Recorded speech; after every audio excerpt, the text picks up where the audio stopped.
Good evening. Welcome to another edition of African Americans Ain't Africans, the thing show that proves without a shadow of a doubt that the so called African American didn't find their way to America in the trunk of a ship. I'm your host, the Indigenous One. Tonight's subject, products of make believe. There's a song by Stevie Wonder called Superstition. And one of the verse goes, or the hook goes, when you believe in things you don't understand, you suffer. And that's what seems to be going on with the so called African American Black community today. The people who we get all our information from, the people who we support no matter what, the people we send our children to mold their minds, these people have been destroying the world for at least the past 200 years.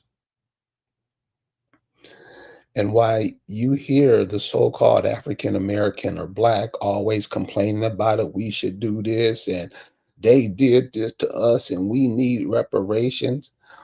One of the things that we always seem to miss is that we help them. We're with it. With all their wars, we put our hands up to send our children first.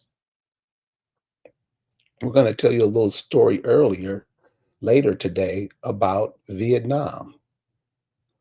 All this stuff that goes on, we're right there front and center. But we don't never want to talk about that. We never want to pass that down to our children. We want to hide it so our children can repeat it, to pass it down to their children. That's why we're in the situation that we're in now. My parents and uncles didn't pass down things to me. Fortunately, I asked a lot of questions, uncomfortable questions that they didn't want to answer, still don't want to answer and talk about. So, this is what we're going to hit to today. How did we become products of make believe? Joining me, as always, is the ACAMAC representative, Ms. Lisa Cypress. How you doing today, Lisa? Ngapo, how you doing? Wingapo. How you doing, Color Lifestyle? Yeah. Lisa, could you give us a sense of how we became entangled in this mess that we find ourselves in and don't seem like we're trying to get out of? Well, it really starts. It starts from pre-K now, but kindergarten for us. Uh, it's a whole thing that we're being programmed to believe certain things and trust certain things, and I mean, and just think of it this way. I was just watching some kind of like criminal mind show, right? And they were talking about how these predators, like there'll be this one was a school principal. Everybody was reporting him. He was taking off the kids' shoes and tickling them and giving them money, you know. And then one of the teachers was like, "Well, what else is he going to tickle them? What else is he going to tickle? And why is he giving them money? You know?" And that's what kids they sending in for discipline, right? And I'm like, and then someone told his the one of the FBI agents was like, well, he told his girlfriend, what's wrong with the guy? He's nice, he's a nice guy, he's makes school better. What's wrong with tickling? She was like, oh, I better not have somebody touching my child's feet or touching anything on my child. What is that? That is creepy and predatory, you know. And she said, what's next? And she said, she said, I went to school with people that we had a teacher that would give out stickers, would pinch kids on the cheek and then give them a sticker. But it turns out that some of them got more than a damn sticker, and he pinched them in more places and did more things and pinched them on the cheek. But it didn't come out until like class reunion. You see? So, I mean, this is the thing, because these people have, they gain our trust. We are, programmed to trust these things. And the trust of these entities is really detrimental in a personal way, whether it's your children, your grandchildren, you, and then in a global way, like that whole thing that happened with that COVID and the whole pandemic, and the fact that people looked at Fauci like he was the god of doctors, right? People would break down in tears, anger, and belligerent behavior if you deign say something negative about Fauci, that rat man, who, if they had just Googled a bit, would have known that this man was pushing the AZT on little Indian babies and destroying their lives, right? But no, we don't want to look at that. We just want to believe in his greatness and feel safe because we got a zaddy that's out there that's protecting our health, right? But with all the problems that these people have caused, how do they get us to believe and follow along anything that they do? Because so much is put into the programming of the belief, and so little is actually dispensed to detract from it. Now you have to look, you have to actively search. It's out there, but you have to actually search for anything that is going to critique these entities, right? But everything, whether it's your cartoon and doctor so and so, and this one is a vet and that's a doctor, or whether it's your soap operas where they, oh Lord, oh, Miss Johnson has cancer, I don't know what I'm going to do about it, like, or it's your Lifetime movies, or your Hallmark movies, or whatever is out here. They glorify this, and then, like, it's really funny because until you see somebody who that really is the product, and a lot of us, that's the product, that's the end total of who we are: movies, television, news. That's really how our thinking is programmed. So basically, would they actually apply that to themselves? Like, until I started to see it in my own personal life, I was like, oh my God, this person believes their doctor gives a damn. I was like, yo, like, oh no, I don't want to try that vitamin D. I don't want to try that. I don't want to try that daggone dandelion root. No, I gotta talk to my doctor. I gotta do. Really? Do you think your doctor walks away from you and is thinking, well, I really hope. Really? You really think your doctor's like, oh, sitting up there trying to figure out, well, what am I going to do for Mr. Jones? I'm going to give him this and think about that, and his kidneys and liver and his big toe. Really? Now, not that they're not thinking about what they're going to order for you, but they pretty much order the same thing for everybody that works, and they don't like to deviate. And your body is not like the other person, which is dangerous.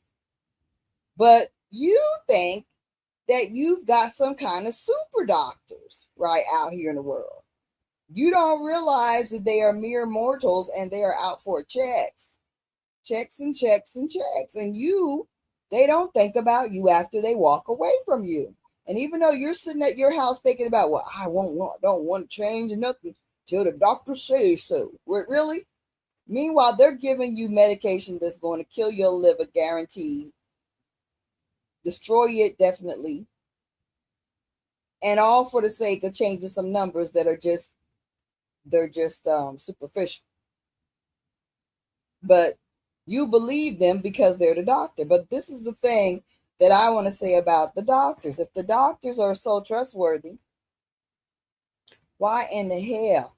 Okay, let me also put this out there for the people, because a lot of younger people don't understand what has happened in the recent or past history. Now, there used to be cigarette commercials on all the time, being sponsors for television. Remember that? The Marlboro Man. You remember the Yes, Virginia ma'am. Slim? Everything was, every cigarette had commercials for it, right? Cigarettes and liquor, right? Not, we grew up with that. The time of innocent, but then maybe not so much time innocent because smoking and cigarettes was on the TV. Then they decided, well, it causes cancer, and too many, I guess, Caucasians were getting cancer. So they were like, oh, heck no, we got to stop these cigarette ads. So they took the cigarette ads down, and then they actually took, and then the Moms Against Drunk Driving, that's what stopped it. That's because you could drink and drive. That wasn't a ticket. You know that? Y'all don't know that, right? Drinking and driving was not illegal. Like, really, it was like more with the Moms Against Drunk Driving that actually, lobbied and got that shit to be like illegal and shit. Because really, it wasn't a thing. People would drink and drive. It might have been unsafe and they knew it, but they did it, right? You might lose your license for driving unsafe, recklessly endangering somebody, but not necessarily the drinking. Drinking that was happening. So anyway, just to let you know, just a basis of the change of history and what is going on now versus what used to be. So basically, it was okay to have cigarette commercials and alcohol commercials. Then they got rid of all that. But don't y'all understand that right now, today, under your watch, we got commercials for every damn drug that comes out, right? That is the most unethical shit ever. And this is one thing you can guarantee: doctors are corrupt. You don't even have to question it. Because if you're a doctor and you're not fighting tooth and nail to get these damn pharmaceutical commercials off the screen, you are corrupt. Because what it does is that it puts the pharmaceutical companies in power because they're telling the consumer what to ask for. Literally. They're putting these, deceptive ads. Oh, your life's going to be happier. Your child's going to live forever and love you. You're this and that. You're not going to itch, and your body, you're going to be happy, and your skin's going to look beautiful because you're taking this thing that's destroying all your immunity, and you could catch anything down the hoop, and we're going to make sure you get it too. So you're setting yourself up with the next daggone pandemic they put out there. You ain't going to have no resistance because everybody's getting this immunity killing drugs. Everything out that they're pushing is an immunity killer. So this is how we become the products of make believe. Anything, and I mean anything, that is, like you said, come over the TV or the radio. What's the insurance over the radio? Or Oh, tax free. they okay. First of all, this is the thing. The other thing, if you listen to urban radio, then the only thing you hear on urban radio is tax relief because Negroes must pay their taxes. If you don't do nothing, the Negroes, I don't think nobody else is paying taxes but the Negroes because ain't no country stations, ain't no Mexican stations, ain't no daggone no other Spanish stations or Caucasian stations are not playing no tax relief. Optimal tax relief. They're not paying that. They're not paying that on the country station. No, The other thing that you must do as a Negro is crash. You must crash, and the only way you're gonna get money is to crash your vehicle. So they understand that's spell casting. When you listen to those daggone urban radio stations, and they're daggone telling you to crash your car, or you gonna make. I don't get my top dollar. I got 24-hour lawyer. I'm gonna get my. He got me all my money. When you actually are listening to that repeatedly, it is telling you to crash. It is telling your subconscious that only way I'm going to get better, only way I'm going to get over in this world is to crash. Okay? That's how you get to come up. And what an evil, horrible thing to put in the minds of a people. Do you feel that? So that's the thing. I mean, and then you got to think about everybody who's on these stations. Y'all need to stop. Don't listen to radio. Like, let it die. Let urban radio die and let all these fucking people that work for them stations go with it because it's the bullshit. The other thing they do is they get you into these loan refinancing. Oh, the only other way you can get some money is to get a daggone special loan on your house and pay off all your credit cards. Wink, wink. Oh, yeah. So they can take your house, so they can do corrupt things to your daggone mortgage, so you can get screwed over or your family gets screwed up when you at the end. Oh no. See, that's everything that they promote. And then they promote these experimental drugs. Because I had a one of our cousin Acamax was like talking about they was pushing this boil relief. We know how it's kind of weird, but somehow I don't know if everybody does, but a lot of the Acamax we'll get like a boil, like a skin boil, and she had was suffering with that. It was really killing her, and she was like, I'm gonna get that stuff I heard on the radio. I said, oh hell no! I'm glad you said that out loud. And we happened to be staying in a hotel, and she said it, and I was like, oh no, I got this. I had some few things in my bag, and I put hot compresses on it, and I got that thing busted and down, and she was relieved and better. Okay, got her a little bit of whatever to kill the infection. But see, this is the thing. They want you to take something that is very easily resolved. They want you to get a quick fix that's going to fix you for good. And you must beware of that. You got to understand it, especially when they talk about, oh, we're going to diminish the signs of HIV or prevent you from. No, they ain't preventing shit, okay? Don't take no preventive shit from these liars. And the fact that they're putting it on TV shows you how unethical and how wicked they are. This is horrible. They're playing with your emotions, and our emotions are everything. Guard your emotions. Other than the medical section, what about other places in the society where we become products of this make believe, other than the hospitals, other than The magic that we think the president had. Now, all of a sudden, I don't know when we started believing the president or any of these politicians or government, this government. This is the thing. The magic, the misinformation that we believe is destroying us, because when you give these entities, we give the entities their power, not vice versa.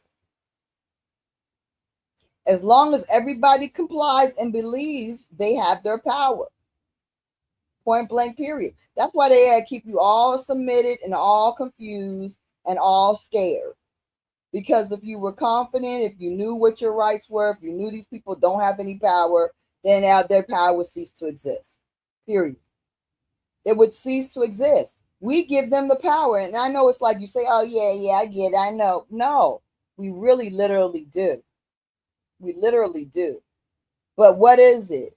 Are you willing to stand together and actually show and prove that you know that they don't have any power? You see, they got us on such a daggone hamster wheel of trying to pay bills and deal with our daily life and do what we got to do, that we don't even take time to think about how we should be fighting the power, or how we should be getting our rights and our land and our identity back. And even those of us that are retired, I don't know why y'all so busy. That really gets on my nerve. All these retired people that act like they so damn mother. How are you so busy? Retired. Why? Y'all be manufacturing busyness and shit. It's very annoying because you're not busy. And there's so many things you could be doing with your unbusy selves that are very helpful for the rest of society in the future. But instead, you're busy doing nothing. That irritates the mess out of me. but also, aren't they the products of the make believe also? They are the product of the make believe, which is why they need to be more focused on trying to get to the truth. and not continuing to be a part of this matrix where they are, are being utilized to oppress themselves and others. Products of make believe. So as you're growing up, you're supposed to be gaining more leaves or gaining more branches, comparing us to trees. And like you say, when we get a certain age and we call ourselves to retire and we watched all this junk go on over our lifetimes, but we don't share what we've learned with the people underneath us, what does that really create? Does that double down on the idiocy that's going on? I wish it would. I wish it would. I wish it would do something to just decrease the amount of idiocy that's going on. I wish it would, but does it? Mm, I don't think so. No, no, I don't see it like that because today with social media and how people can conversate, you have Facebook, you have TikTok, you have Instagram. And when you look and see what African American blacks are talking about, you have to want to throw up. Is that bad? Hmm.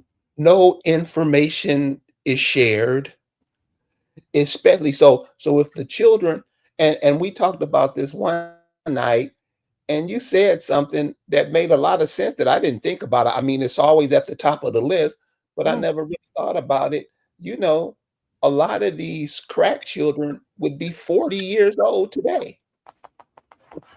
yep. Yep. And I think we try to downplay that and don't want to bring that up. And a lot of times we don't want to bring up how we make all of this happen by doing things. And we'll take the short route on this. Let's take the Vietnam War. We talked about that earlier, the Vietnam War. And now you still had these people want to be in the military and go fight somewhere that has nothing to do with you. Then, how the United States government does, they give these people that they went to fight against reparations and have them set up in your neighborhood, which makes you consumers of the stuff that they bring from their countries, but you don't produce nothing from where you live. What does that cause? And they don't live in your neighborhoods, nor do they contribute to your neighborhood's wealth, anything to that. They don't see nothing back to you, although they make a living for them and all their cousins and kinfolk and aunties and cousins and people back home and whole villages and shit. They don't see anything. They don't help you start a business. They don't help you. They're gonna get a loan. They're not gonna co-sign on nothing. They're not fixing to give you a link up on products so you can do the same thing that they do. No, and that's true of all the immigrants. One of the things that they tell them is whatsoever you do, don't help them daggone Negro Indians. See, a lot of that stuff. And then what do? We turn around and dog each other out daily and pretend like it's not going on. That's Mm-hmm. going to be a real big problem as older generations die out and no information is being passed. Nothing.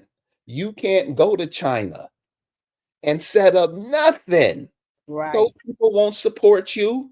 Mm-mm. You will support not the audience that the people are listening here. The African American will support anybody before Mm-hmm. he supports himself. Right, wrong. Anybody. I just saw a TikTok or some video where an American is walking around China glorifying the fact that they have a whole African town where they sell all kinds of different countries in Africa, food, clothing, anything you want, products from Africa and China. It's like an Africa town in China. Now, honey, we're supposed to be from Africa. There ain't never been no Africa town where we got African food. There is no, we don't eat African food. Okay. So there's that. And then if you really want to be real, what do Africans eat? They eat tomatoes. That's us. They eat peppers. That's us. They didn't have none of that. And like I always tell you, in order to grow some of the shit that they grow now, they had to take our soil over there. They had to take our soil over there so they could grow our shit.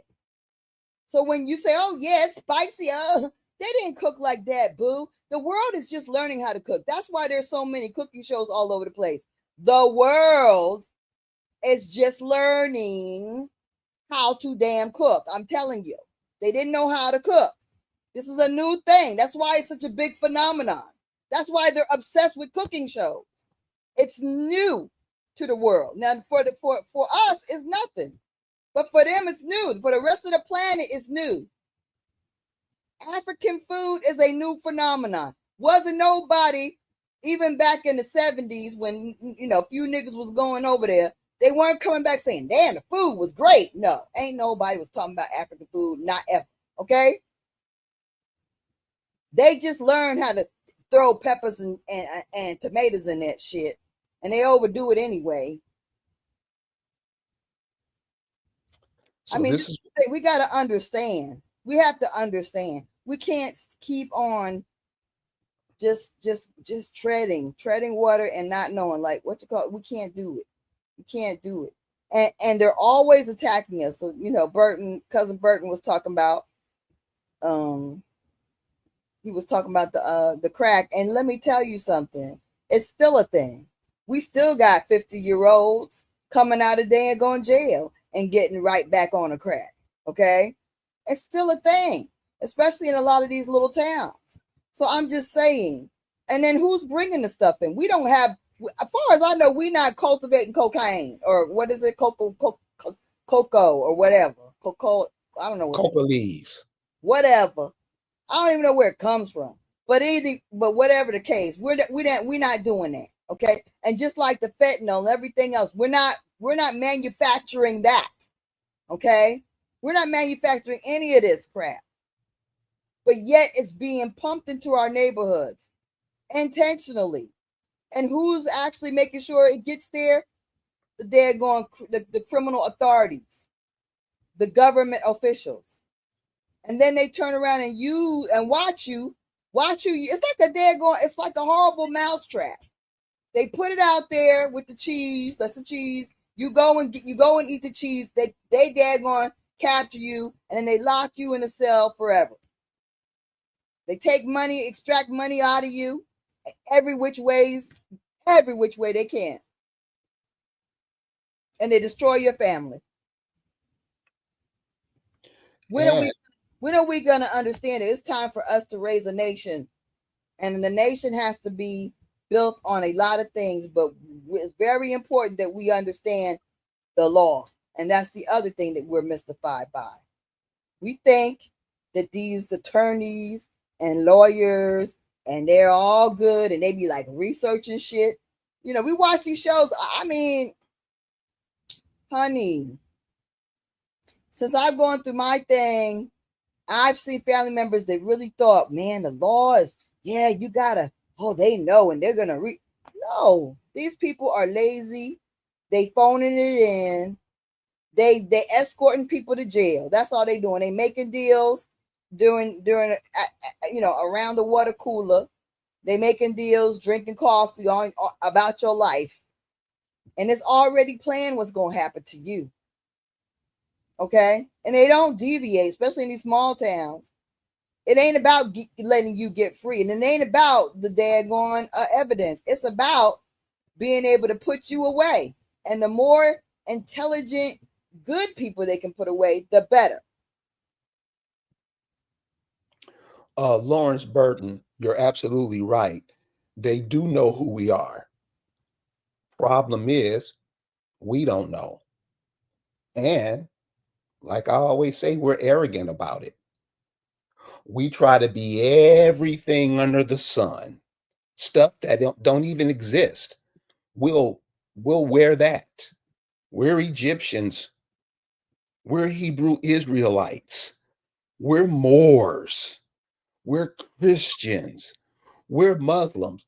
And the Muslims are just, especially these Nation of Islam cats, they're telling you today, yeah, they ran the heroin in the communities back in the 20s and 30s. Well, How we don't see why won't that, they admit to what they're doing running in the communities today? Okay. right? You see, everything's after the fact, you know? Everything's after the fact. You know why? Because we act like we can't handle it in real time. Oh, well, we were slaves and life was hard. Mofo, it's worse now than it was back then. Slavery wasn't what they taught you. Segregation wasn't what they taught you. It's worse now. You in the worst part. They just don't want you to know it.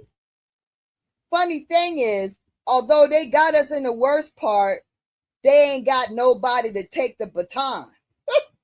That's why they trying to give it to daggone foreigners. Because they ain't got no kinfolk to give the baton of this bullshit to. So they training up foreigners to oppress us.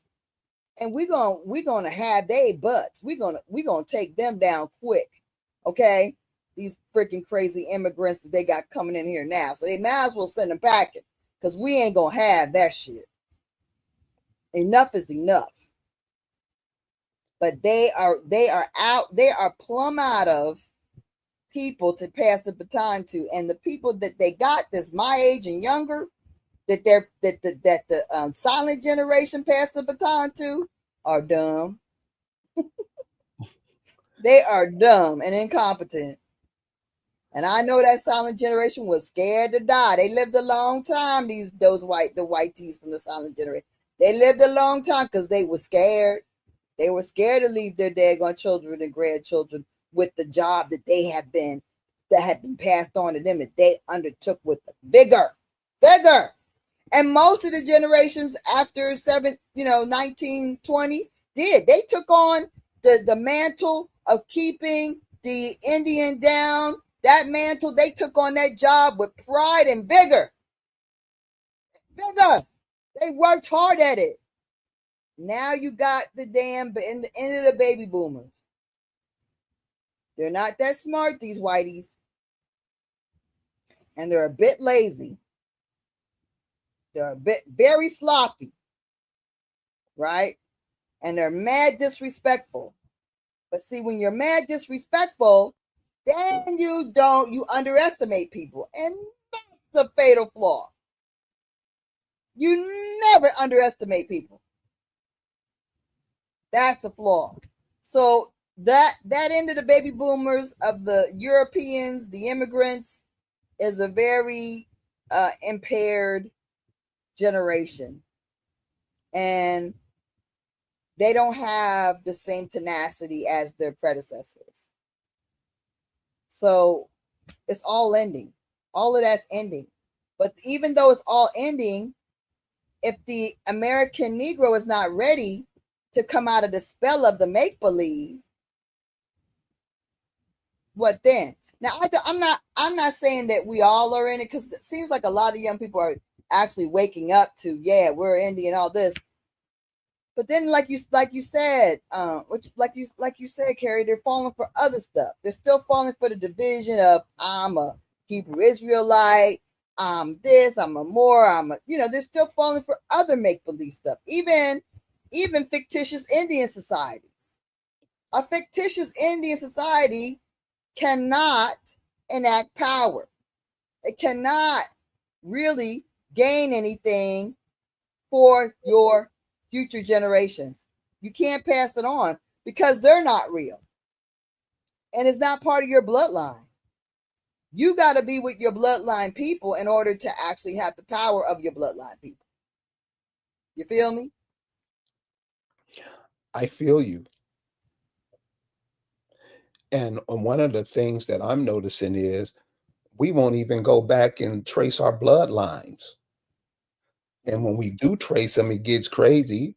Well, I got my father's blood. How did you have your father's blood when your father's blood wasn't transmitted when you and your mother and father was creating you? You got your mother's blood. All you got to do is go back through your mama's bloodline, your father. That's where the spirit comes from. Just go back on your mama's a couple of generations, a few generations.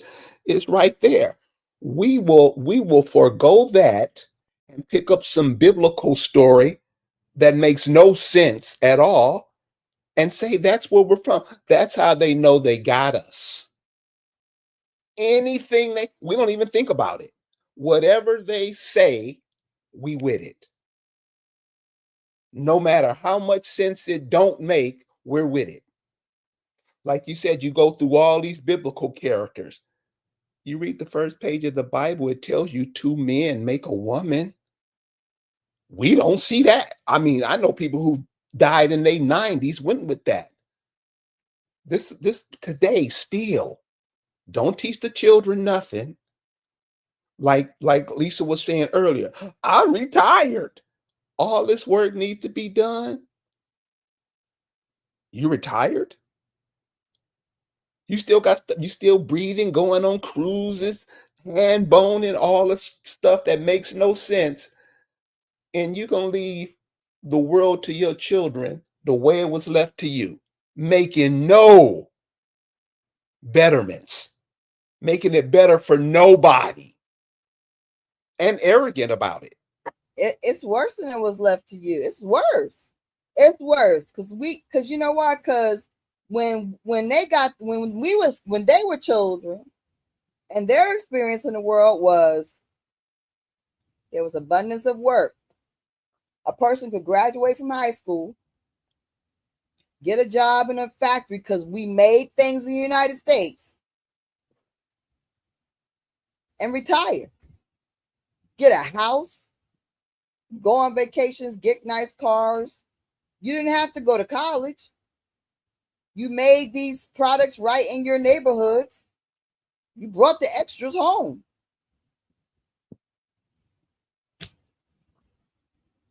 Remember in school, A regular person did not have to be all advanced and get all this extra training. A regular person could graduate high school and work where their mama worked, work where their cousins worked, work where their aunties worked. That existed. That got all kicked to the top because people allowed that to go. They allowed these people to say, well, corporations want to go where the money's cheaper. Well, they should have raised holy hell like it was fucking the end of the world, because it actually was the end of a world, because it became where people couldn't have these kind of things. Those opportunities don't exist today. Now you got to work for daggone Amazon. That's and all that is about is us buying things from China, right? that's Hike, all it is. hiked up prices from China. That's all that is. And doing the warehouse work. Nothing is built here. Nothing is being generated that is going to generate revenue from the rest of the world. We're just consuming ourselves into jobs. That's what we're doing now. We're consuming ourselves into jobs. I want to ride. So I'll people ride Ubers because they need a ride. We're consuming. I want to eat. You get an Uber Eats job because people want to consume the food and don't want to go get it. That is consuming ourselves into work. That's not creating anything. And they know that we need to be further divided and controlled despite all this, because I got a damn final call paper in the damn mail. How the hell final calls coming to my driveway? I think they dropped it on the driveway or something. I don't know. My friend picked up my mail and or picked it up. I don't know. I guess they probably tossed it on the ground, but I have never got a final call delivered to me for free. Okay? Something is going. They trying anything now, honey. They trying to give you a final call to your house. Come on now. So that's what I mean by make believe. Like you said, the final call. I mean, don't anybody ever think that you have some spiritual practices going on here before the arrival of the immigrants? So when you say we're brainwashed, as much as we be jumping and kicking and screaming in church, you don't think we had a spiritual system set up already here? You don't see the primitive Baptist churches and wonder, well, what was before that? I mean, we don't even think that far. We just believe all these new religions that come by, and Islam was the person who brought Islam to you was the biggest heroin runner in the world. We don't know that. Farrakhan's not teaching you that. Nobody is stumbling upon it. This is stuff that's all over the internet. Guess who doesn't know it? Who doesn't know it? And we pass it on our children. Now remember what reproduction is. Reproduction is, when a person goes out, there's another soul coming back in. Remember this. Keep this in mind. The next soul coming in may be you, and you're going to be given with what you left. That's how it works. Study your religious, or not religious, because it's not religious, your spiritual setup you had here before these immigrants came. I know you don't want to read and you don't want to go look for nothing. Do that, and you'll figure out a lot of stuff.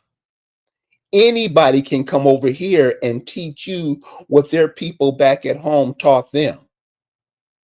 All they got to do is step over you or get you to wipe out your folks.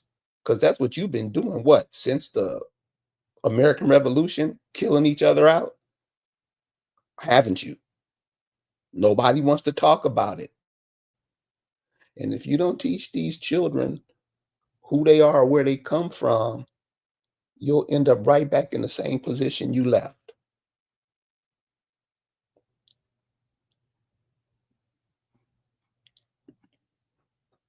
Gray Wolf says that DoorDash shit is so crazy. How in the hell you gonna sit my food on the ground and just leave? Because you'll pick it up. It's just that simple. You don't know what it is. You don't know what the food is. You don't know how the food is made. You don't know what chemicals it's made out of. All of it. And I'll gobble it down like you made the food yourself. That's how. The food, what are you getting? All you get when they said put the ingredients on the food, put it on the label, that was to ensure that you don't read. Because you don't read it. Bioengineered ingredients in everything. You care. You can eat what you want to eat. You don't tell me what to do. You ain't my daddy, nigga. And that what the African American black person does. The food.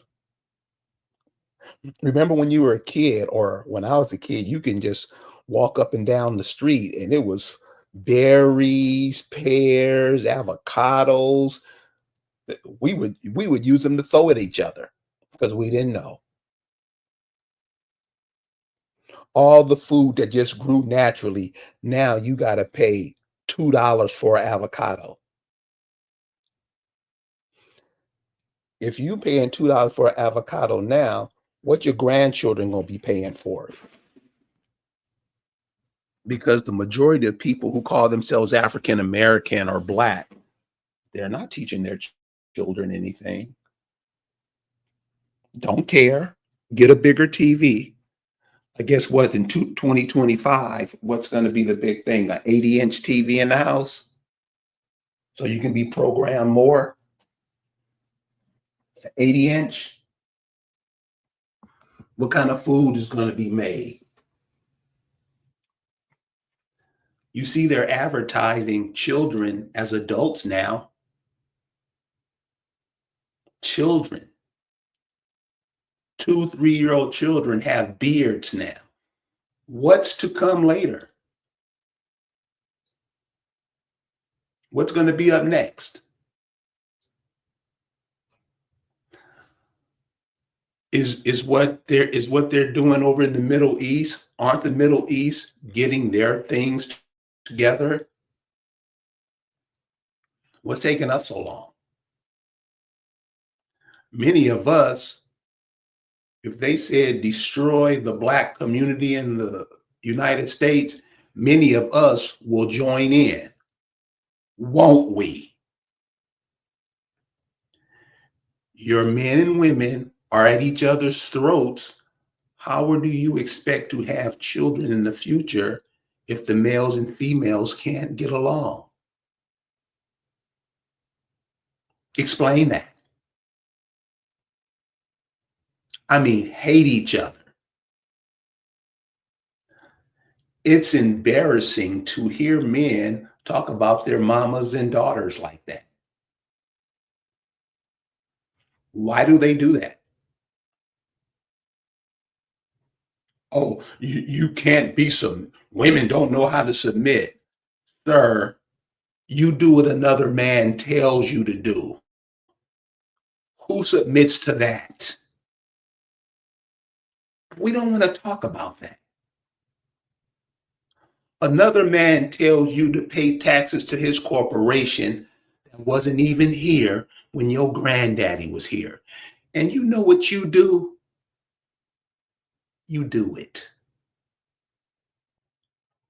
So when you talk about this black man, know what you're talking about. Because every time y'all get up and run your yap, you put us deeper in the hole. Black man. What is that? Did a little, just did a little thing with a little 3-year-old kid. And I asked them, oh, smart kid, and asked them, and this is what I'm saying, just helping, getting them to see like, damn. And his mama had to say, damn, thank you. Check this out. So his father's teaching him that he's black. So I got his shoe. I asked the kid, what color is your shoe? He said, black. And I pointed to his arm. I said, well, what color is that? And he looked at me. He looked at his mama. And he goes, I don't know. So I got a penny out. I put it on his arm. I said, what color is that?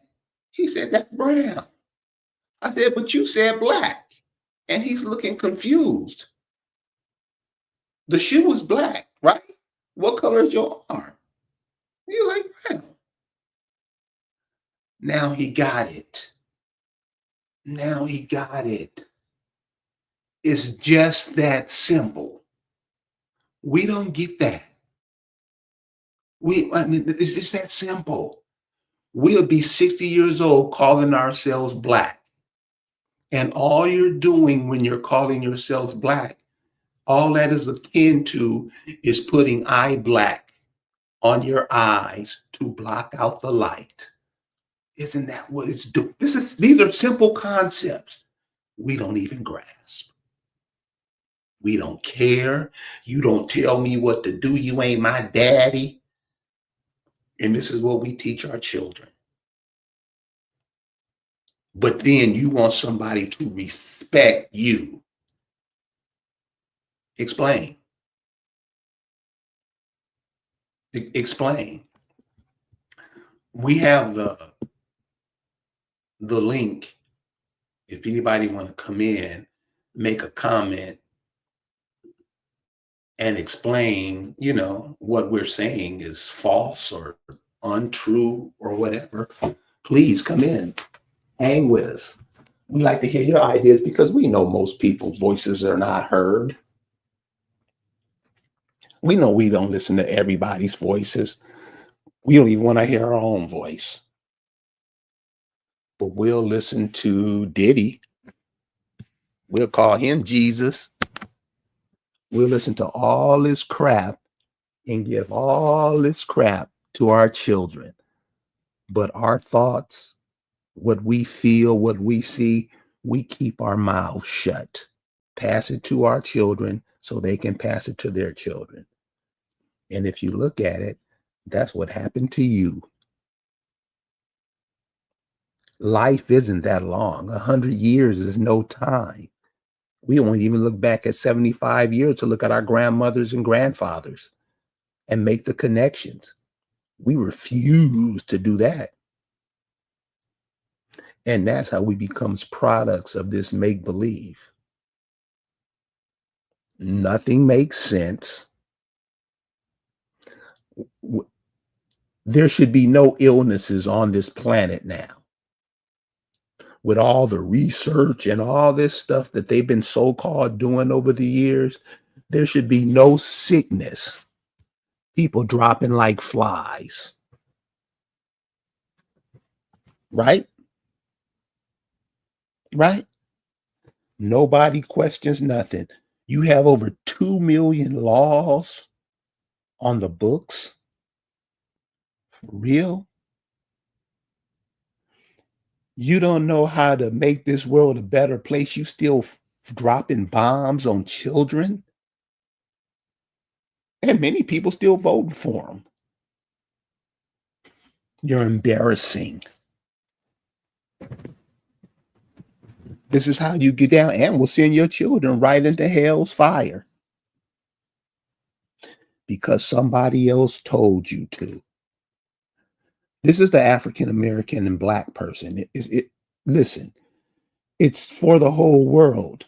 But where I'm at from my vantage point and who I'm around and who I see, who brought me up, who loved me, who made sure that I wasn't stupid, that's who that's the group of people that I'm talking to.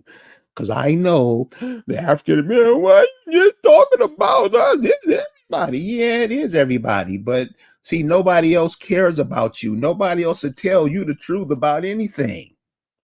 They just trying to dig into your pockets, and you dig in your pockets and give whatever you have to them. This is not everybody, but this is most so-called Black people. Black people black themselves out of society by calling themselves Black. Prove me wrong. If anybody can prove me wrong on that, you get a free book. I'll send you a free book. Every time you utter something that you are not, you take yourself out of the picture, don't you?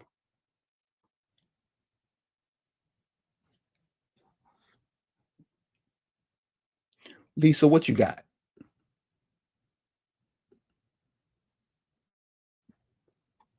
What's that, Lisa? You're muted. Oh, We had a lot of Jewish people there. We had what were called during that time Negroes who lived there. They didn't call people black unless they didn't like them. I never particularly cared for the word black because black is a word that has always been thought of as being inferior. The void, black is a void. Going down that black cellar where the devil is if you don't behave yourself. It was in that period that we probably went through great feeling of anti-Semitism, feeling of bigotry, and putting people of different races very low, very down.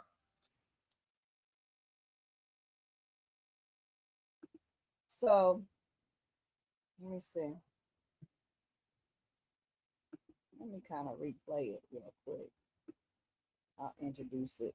But yeah, this is a brother that was an actor in the early films, and he was. I guess they asked him about being Black and his, when he came, what, and he was like, "Look, I don't like the term. We didn't. It was a derogatory term. You know, that's the thing." So hold on, let me get this out the way. It's blocking my screen. I want you to be able to read the subtitles. Okay, I'm gonna play it one more time so you can hear it and know what it is.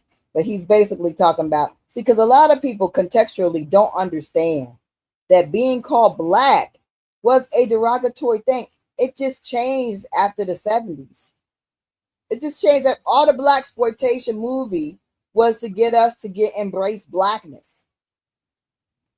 My grandparents and parents did not like black. That was not a term that was favored or used. See, people don't understand how quickly they can influence and change us. It's very sad, actually, that they're able to just let us go along to get along that easy. But this is to show you that this brother that used to be in movies, this well person rather, that used to be in movies in the 1920s and stuff. That's what he that's what he had to say about black. So I'm just gonna go ahead and play it again, and we're gonna get on with it.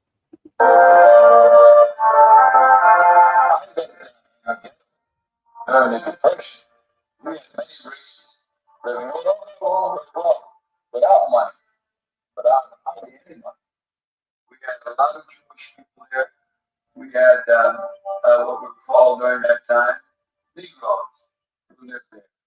They didn't call people black unless they didn't like them. I never particularly cared for the word black because black is a word that has always been thought of as being inferior. The boy, black is a boy, going down that black cellar with the devil if you don't behave yourself. It was in that period that we probably went through great feeling of anti-Semitism, feeling of bigotry, and putting people of different races very low, very down. So just so you can know, a little voice from the past to let people in context know this whole black thing, it's a remix that is to your disadvantage and it's to put you very low down into the void. Like that's what it is. It was never embraced by a lot of people, what would be their great grandparents. It was never embraced. And these things are right at your fingertips. These things, you're not black. Nobody has black skin. You don't fit the definition of black, but you still refer to yourself as such. And when asked why, nigga, you don't tell me what to do. I can do what I want to do, mother. You ain't mine. That's all we do today. 100 years from what they was talking about.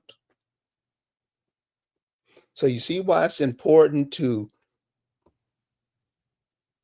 look up your family history. This can be half the people on here's grandfather. 100 years is no time. I asked my grandfather on his 100th birthday, how does it feel to be 100? His words, it's not enough time.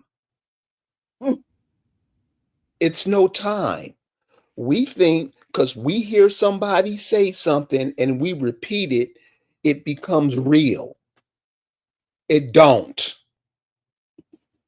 Then we pass that down to our children and they pass it down to their children, and you end up where you are now. Products of make believe. Anybody. Same thing with African American. Same thing. You ask a person, and this is why I say ask a nurse this, and she'll tell you.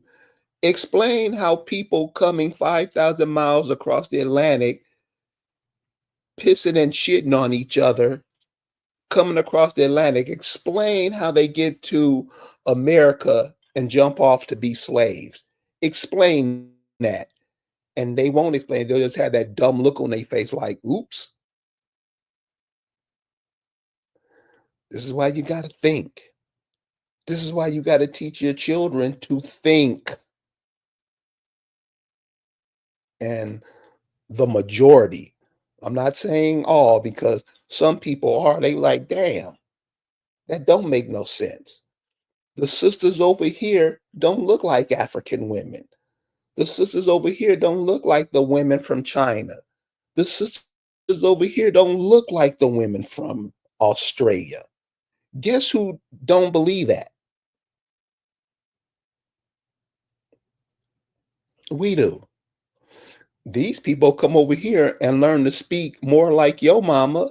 And if you notice how the so-called African American speaks now,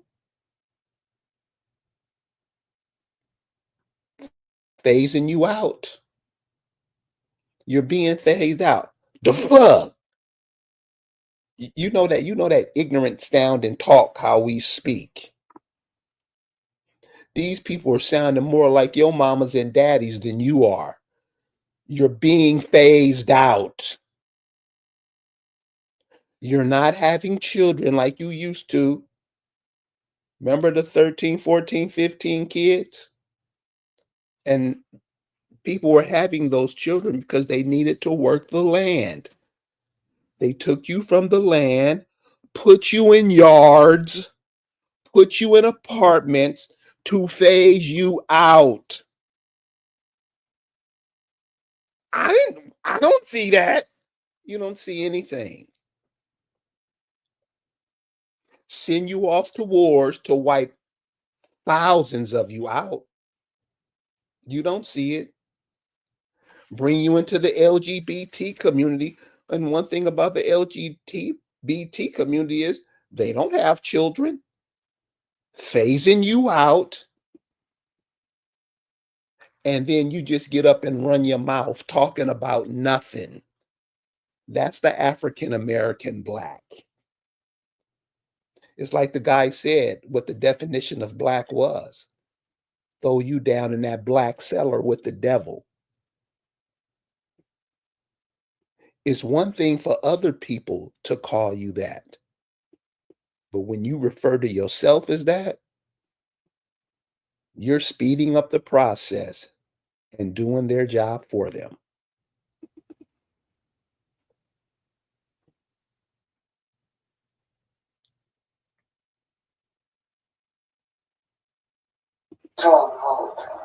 Last night, my little children watched a Klan burn a cross in their front yard.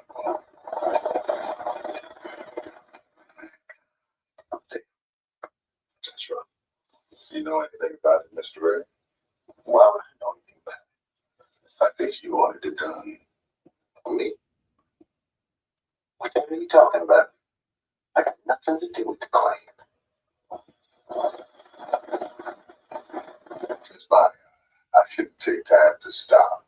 I can't use the bathroom to talk. It's at the end of the hall.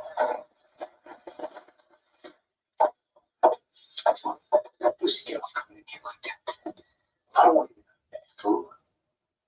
You better get the hell out of here. I'm being fast. I told you something else. She found out about you.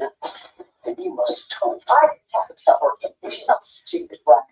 That Jerry thinks I'm going to stand him walking into my house and accusing me of something. He's in damn serious trouble.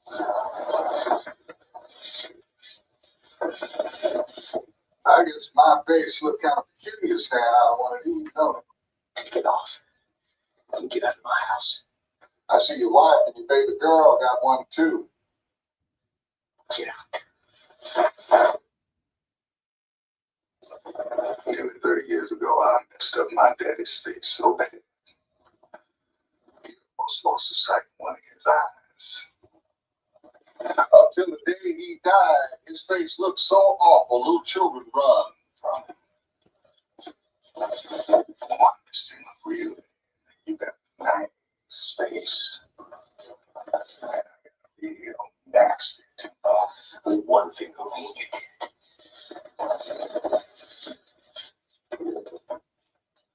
To save your child, your little boy, my Sophie risked her life and lost the life of our child. She poured her sweet, shining heart into this family.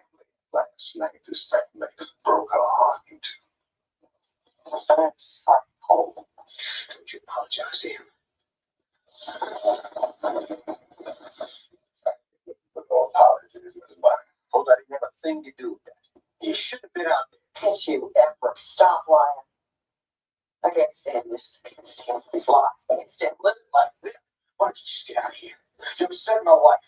Or just get the hell out. Long time ago, I made a promise to the Lord that I wouldn't lift my hand to another man. Last night I prayed and I prayed to stop this burning. I got to put these big strong hands around your scrawny little neck, squeeze the very last breath out of you. What do you find? They ought to put a hurting on a worthless little man that beats up on women. Huh? I got a better idea. A plan. What kind of plan? Today you're gonna drive up to see Mr. Henry Palmer and you're gonna tell him you've been looking for a place in the country for yourself. I'd appreciate it if you shut up. You're gonna tell Mr. Henry Palmer that you and Miss Bonnie been thinking about buying some property up that way and you had this brilliant idea. But instead of burning me out, you're gonna buy the property for yourself. You're gonna give me 200 to take over the business. You lost your damn mind? I'm not buying anything from you. I wouldn't sell to you either. But you're gonna put up a nice big sign, say exit to the garage, nice big red letters. We're gonna put you on up and take mine down. You're gonna make it look like I'm working for you, but that ain't gonna be the case because that garage is mine. It's gonna be mine. You're gonna tell this lie so they leave my family alone. You think baby Paul's gonna believe that? As usual. The most ridiculous thing I ever heard in my life.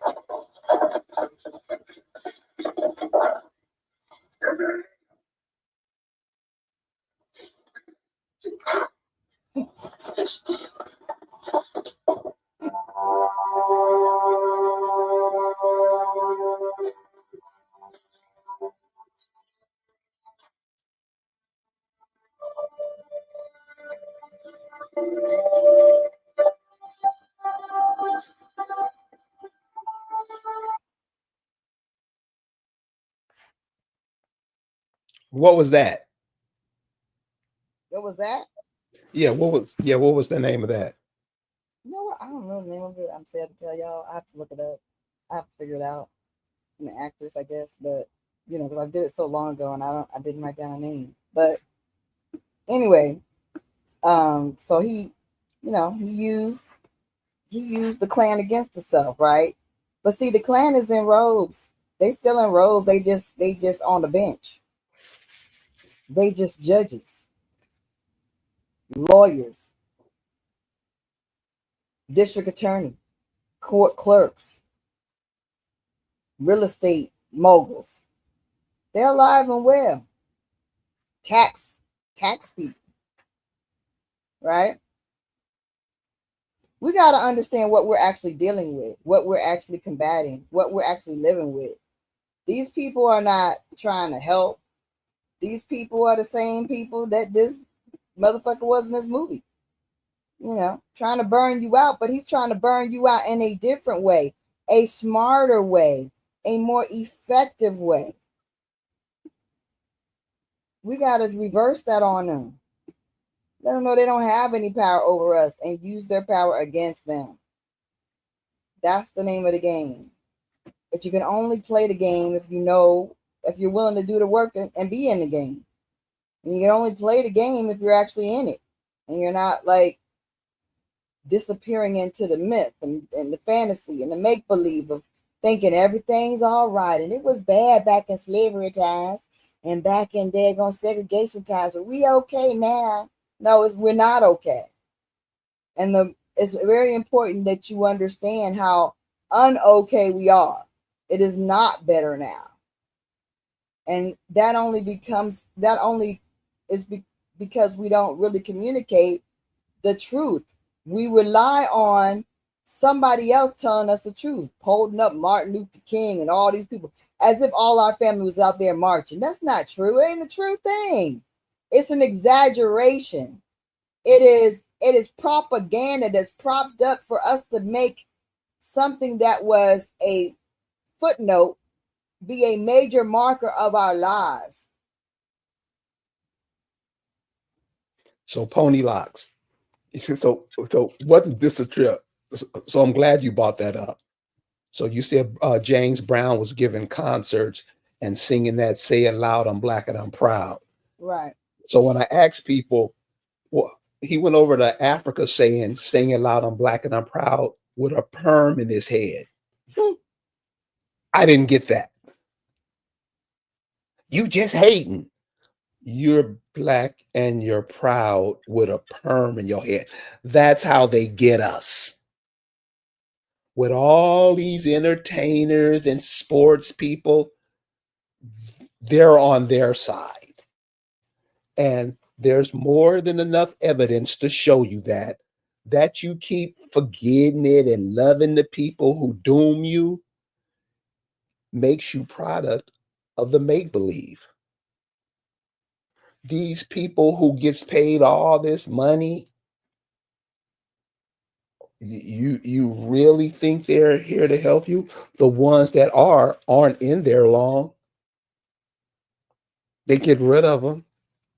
But you think a man having children thing, "Stay loud, I'm black and I'm proud" with a perm in his hair, you think that's going to help you how? And when you ask the African American or black person that, they won't answer you. They'll come up with some kind of other lie or some kind of other way to get out of it. This is how you're turned into products of make believe. You think the Michael Jackson they put in the ground is the Michael Jackson that sung ABC? Huh? No. This is how your children become products of make believe. Lisa, Huh? you have anything else? Oh, I was just gonna mention about the Black American Heritage Flag. No, your flag ain't no Black American Heritage Flag. Your flag is the flag of your nation, and your job is to find out what your nation is. Why you want to put up a flag that somebody made up in whatever year it was? It's not your nation's flag.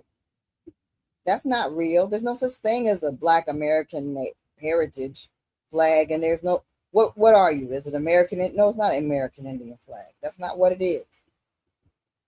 You have you have your own nations that you belong to. By stopping, see, this is the thing. Everybody want to stop short and sit down. By stopping short and not doing your genealogy and not finding out what Indian you are, if you be an Indian, you're shortchanging you not just yourself, but generations behind you. All your descendants. You're shortchanging them. Why are you talking about a Black American heritage flag? That's not it. What are you? What nations do you belong to? What flags are those? What's your history? What land belongs to you? What treaties are that you are connected to your people? What laws? What statutes? What towns? What historical mounds? Where are your daggone artifacts? Where are your landmarks? That's what you should be. That's what all. If we all in this room can't speak of that, we got work to do. We got work to do because that's being the expert of you. Well, you're gonna be but expert of some bullcrap. Be the expert of you. Everything else that's not you is just bull. I'm not trying to be the expert of some other nation. And I'm not trying to be the expert of some pseudo nation. I'm not trying to be the expert of some society that wants to be a quasi nation. Be the expert of who you really are. That's where you can actually fight. You can't really fight saying that the Black American heritage flag is that's me. No, because white folks think you're stupid, and it don't make no sense. And it don't matter what white folks think. I'm not the reason. But the fact is, when it's bull crap, they know what's real, and they know what's actually bull. And that's just like when people are trying to get reparations. They know that's stupid. How you gonna get reparations when it's your country, dumbass? The real daggone you got to get restoration.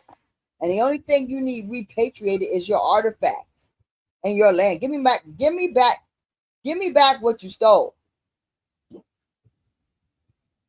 But you can't sit up there and be fighting for the wrong cause and say that you were a descendant of a slave when the white folks are predominantly the descendants of slaves. But if you don't know the true history, you're fighting the wrong fight, dum-dum. They think you're ridiculous. Oh, you want reparations based upon being a chattel slave. First of all, it didn't start that way. Ain't no chattel slavery, okay? So the whole slave trade 1619 don't make sense because in the 1600s, people were not chattel. It was indentureship all the way around. People only became chattel slaves through, a legislation, laws that said if you're not Christian, you be a slave, blah, blah, blah, and prisoners of war.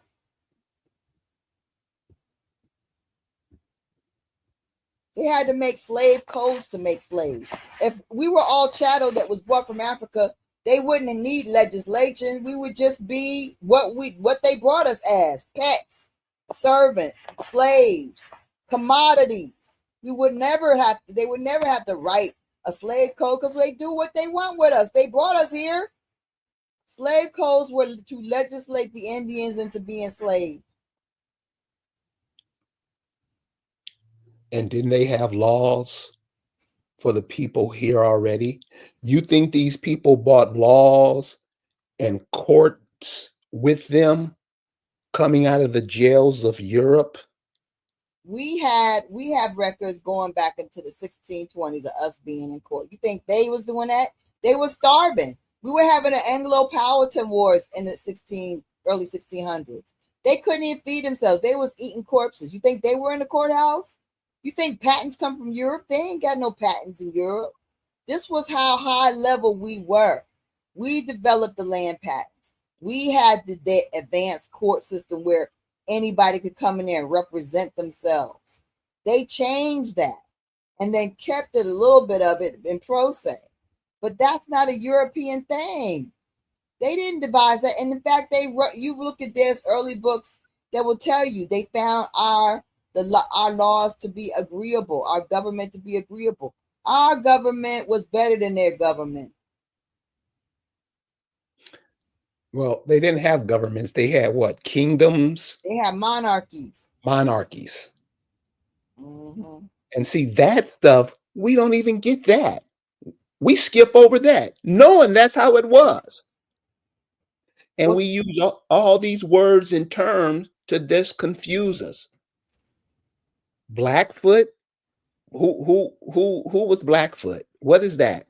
We got to see. Then you have to get past where the government made up these civilized tribe names. These people ain't real. A lot of these names aren't real. Like even today, I was looking at the daggone people that claim to be part of my nation, Alcoholic. That stuff is not mentioned in the 1600s.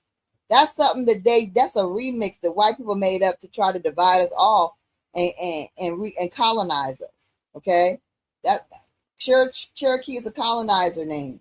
Choctaws colonize. They colonize people into these other like civilized entities, right?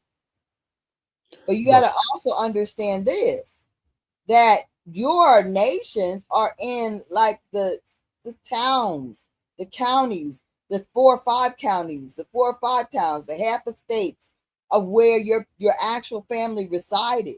When you're still stopping short by saying Cherokee, Choctaw, Blackfoot, whatever. You're not getting down. You think Athabasca is not easy to find because you're getting down to the counties and the specific names of the people. Get down to the real get down. And that's where you're going to find out the truth specifically about your people, not the generalities that are put out there by your oppressor. I'm just trying to, that's the only way you can actually win. True repatriation means you get down into the specifics of the counties with the court records, the census records, or what have you, the birth, the death records where your people came from, and find out who be those nations. Who be those nations that are your people? Not the big names, but the old ancient names of your real people's real original territories. That's what I'm talking about.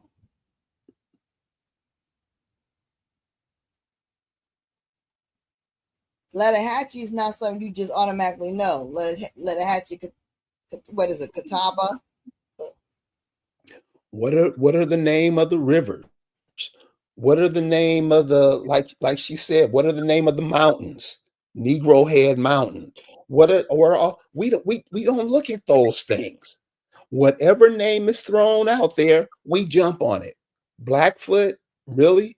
That's an insult to you. I was told Blackfoot was just where the people worked.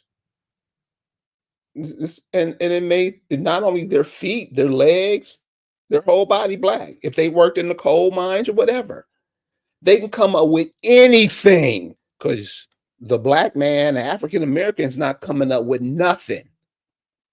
They can tell you anything, and you will swallow it and beg for another load, won't you? That's what the black man does. Know nothing, and try to make it like it's some holy thing. The black man is this. Are you serious? Golden Falcon told me the first, and I checked it out too. And I would suggest many of you do this too, because you'll be like, damn. If you go back to old European literature, you know what the black man was? The devil. You know why?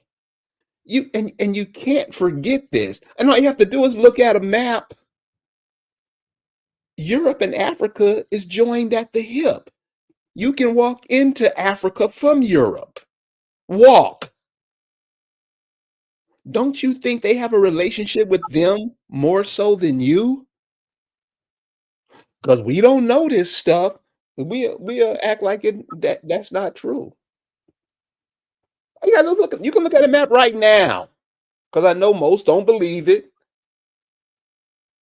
They're more brothers than you are.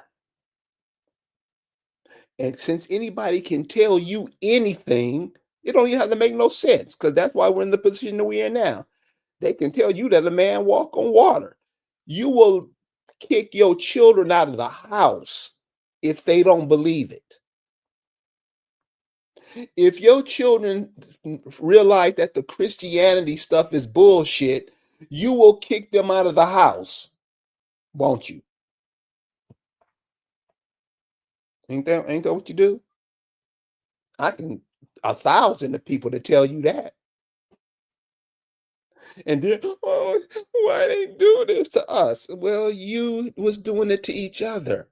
You got the guns from them to kill each other out, didn't you? Tell the truth. See, we don't want to talk about that stuff. We always, and I think that's one of them boule projects that they set up. Make it always seem like you're the victim when you always do it to yourself. What was the cat? The first boule dude, Prince Hall? Was he hazed when he went to Scotland to become a Freemason? Was he does anybody ever ask that question? No. You have to remember what your participation was in setting all this up. Because what did you want? It's just like you want now. You wanted their women, didn't you? See, you got brothers get mad and why these sisters acting like this? I'm like, dude, you've been dogging them out for a long time. Weren't you voting before the white woman was? Huh? Didn't you put your women on the back burner to be part of this? Didn't you want you integration, that Brown versus education, that happened years before that Thurgood Marshall joke. You wanted to be a part of this. Why? Because you wanted to get at they women. Tell the truth. Aren't all the guys who are in prominent positions, don't they have their women? Well, not all, but most. And not only here in Africa, huh? Those are their handlers. And this is how you're handled today. But you'll pretend like you don't. And that's exactly how it goes. This is what you teach your children. This is what you teach your grandchildren. Because if you teach them that, they'll get a good job, they'll get a good position in this colonized society. So a lot of times we look stupid when we constantly blame other people when it is us. We want this. We want to be in this. And like the dude told you in the film, Lisa just showed you, them people wasn't tripping off of money back then. They was acting like they was living back on the back at home on the land. You wanted to integrate into this, and like I always say, how's it going? You wanted to be part of this. You marched and died to be part of this. So your children and your grandchildren can be part of this. Question is, how's it going? They didn't have no jails when these immigrants came. There wasn't no reason for jail. If you did something wrong, you dealt with the consequences. Like Lisa brought up so eloquently on our last podcast. You wanted to be a part of this. You wanted what they had, didn't you? We love believing the fantasy, you know.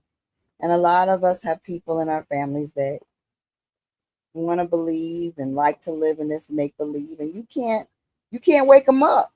You try to shake them out of it, you can't.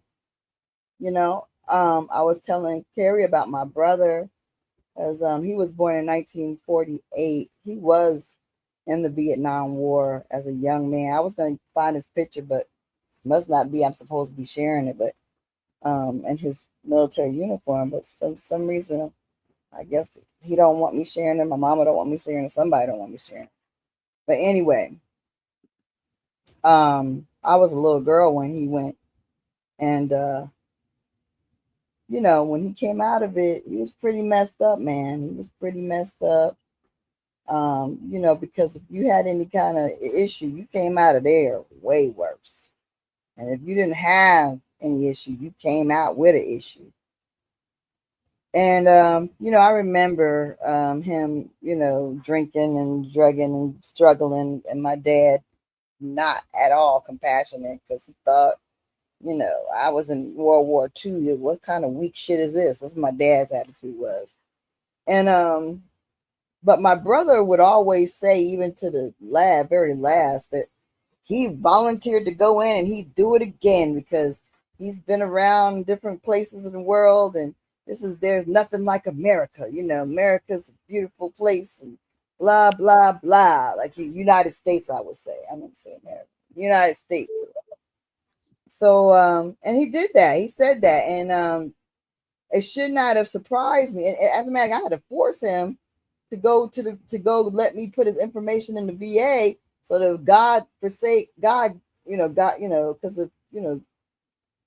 if in case something happened to him, they at least he would be in the system. I did, but it actually came out that something did happen to him, and him being in the VA system did work to his advantage in the end. But he did not want to even take anything from the government, the VA or anything.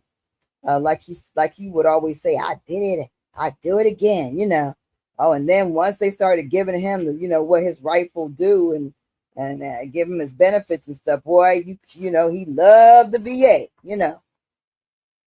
And I'm like, man, they gave you Ancient Orange. My brother ended up getting Ancient Orange leukemia, and I'm like, it was, I ain't gonna go to the trash of all of it, but basically they gave him Ancient Orange. They exposed me to Agent Orange, and I knew it because even from a little kid, and to the point that I actually got him to get in, and I literally called him up and enrolled him into VA a little online. I put this information in the VA, and I was like asking. I knew already that he had the rash. It was obvious, like he had a horrible rashes on his body from the Agent Orange. So, but that Agent Orange exposure did end up becoming a leukemia, and I didn't take him out. What took him out was because we went and we got the stem cell transplant. I was there as his caregiver and to do that, and so he survived that. He survived the Agent Orange. He survived, got the daggone stem cell transplant, only to later say to become a devotee of Fauci. He became a Fauci devotee. And I was texting him and my sister about the daggone jab. And I was like, y'all, this is not cool. How are they coming up with the daggone, a daggone cure or prevention, and they can't fix it? They can't treat it. They're going to prevent, but they can't treat the shit, they say. I said, they're lying. I've been taking care of these people for a couple of years now. I know they are not treating these people. Do not get this. Oh, well, I'm just going to take it and, let the Lord bless me or put it in the Lord's. My brother woke up dead. My brother literally woke up dead. And the reason I say he woke up dead is because a lot of people that got it, I guess it was a massive clot, stroke, whatever that they get. But he evidently stood up near the bed and then fell out dead. So that's why I say he woke up dead. He woke up dead. And it's unfortunate because my last text, I can't even find it. I guess that whole text is gone. But my last text was about that. Oh, him saying that, well, God is in God's hands, in the Lord's hands. He that great love and belief in these entities took him out. It took him out prematurely because, his belief in Fauci outweighed his logic, his ability to think for himself, or his ability to listen to his sister who worked COVID from the beginning and took care of his ass. But yeah, this is what this belief does, and our enemies know, our invaders know that we have these belief systems, that once they give us these beliefs to cling on to, we cling on to them and we spite everybody else. And that's why we got to make sure that we go into the future without it, and then we raise our children differently, where they're not falling victim to these belief systems, these make believe things that has plagued us horribly.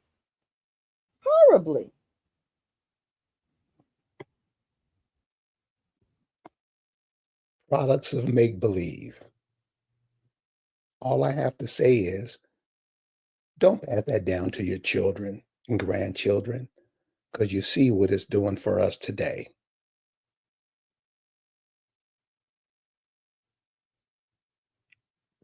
Lisa, you have anything else?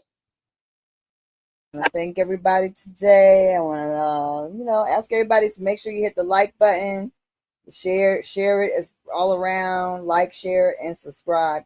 Like it on both in the Indigenous one and the Indigenous one and guests. And I'll be seeing you on my channel soon. I keep saying I'm going to start doing more lives, and I will. It's just, my battle is very vigorous, and I'm always doing things. And to just give you a little idea of doing things, I didn't mean to be an asshole when I was saying, man, you got to get down to it as far as your Choctaw, Blackfoot, and all that. The only reason I say that is because of what I am going through and what I am doing, and that a lot of my litigation is strong because it's down to the wire of who I am. It's not like a broad based term that somebody else could hijack or somebody else can daggone take away from me or usurp. It is specifically to my great grandparents, my great great great great great great grandparents, and so forth and so on. And so when I fight right now, I'm dealing with the UN. And so dealing with the UN is bullshit, of course. But dealing with the UN as a weapon to fight off the US corporation, that's a whole nother thing. So sometimes you got to use these people against each other, right? Or you at least have to, basically you got to use these people against each other. It's not putting faith in these institutions. It's using the institutions that these people hide behind against each other.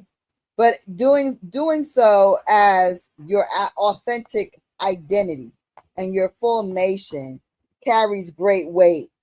When we are not able to be in our full true down to the bloodline identity, down to the ancestors, the great great great grandparents and grandparents identity, then it doesn't have the same credibility. It doesn't have to carry the same weight. It doesn't have the same power. And you want all the power. You want all your power. You want all your rights. You want all the justice. You want all the daggone land. You want everything coming back to you and your people, right? Your folk. That's what it is about. If you're gonna be thinking about this stuff and spending time knowing about this stuff, you might as well do something that is going to benefit you, copious, huge amounts of people besides you, and generations and generations and generations after you. Because if it wasn't for our ancestors, heck, there's nothing that would be there to claim. But they thought about us 400 years ahead of time, 500 years ahead of time. They were thinking about our welfare. How brilliant would you have to be to secure the bag for almost, over a half a thousand years? That's crazy. That's amazing. We need to have that level of brilliance now. If that's the brilliance that our ancestors had, that's the brilliance that's inside of you. You need to work it. It's like a muscle. You got to work that muscle of genius that's inside of you. And you know it's there. You're welcome, Sebastian Leroy Brown. You know it's there because you know who you are, and you'll know it better when you know who your ancestors are. And when you know what your ancestors are, you're going to be like, oh man, they did all this. Well, then what am I capable of? It just lights you up. It puts you on.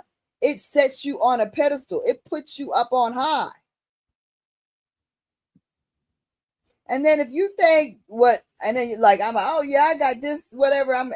Man, this ain't what's going on for the academic ain't nothing compared to what's going on for the Letterhatchie, or what's going on for the Turkey Town Indians, or what's going on for other entities out there. We until you start digging down and finding up and resurrecting what I call repatriating your people. When you bring back your folks, when you bring back your true nation, that's when you're going to be like, oh man, we did this, we did that, because your job is to be the expert of you and your nations. And once you understand the most as you can about your true nations, your nations of origin, you're going to be like, wow, they're amazing. But that directly transfers into, wow, we're amazing. And wow, I'm amazing. And that should be the goal. I'm just saying. That's it for me. Thank you all for joining us. And so by what she just said, now you know why they call you black, to block all that stuff or to erase all that what she just said about your grandmothers. And when I say grandmother, I just don't mean your mama's mama. I mean them all. Like she said, they set up stuff for you 500 years ago. And you're going to take your little lifespan and just throw them down the cellar with the devil? That's what the African and black man does. That's what the African American does. Forget about his people, the line that he got here. He forgets about that. Don't do that to your children. You guys have a good evening. We'll text you next time. Peace.